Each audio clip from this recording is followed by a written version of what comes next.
તો હાલો મિત્રો, જય માતાજી બધાને. અને આપણે જઈ રહ્યા છીએ ખારિયાની ગાડી ભરવા. અને ઢસાની અંદર આપણે ક્યાં ડીઝલ છે નહીં હાલ અત્યારે, એટલે આપણે ઠેઠા લાઠી ડીઝલ પૂરા વાટવા આ બાજુ હાલવાનું છે, નકર તો આમ હાલવાનું હોય. તો મિત્રો આ છે આપણે પંપ ને અત્યારે ડીઝલ પુરાવી રહ્યા છે.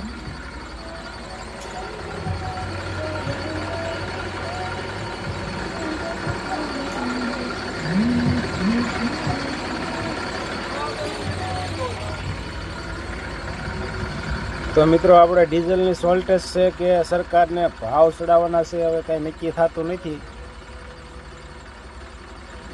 કાંઈક થાય કાં ડીઝલની શોર્ટેજ પડતી હશે ને કાં હવે ડીઝલમાં ને પેટ્રોલમાં બધે ભાવ લગભગ ચડશે.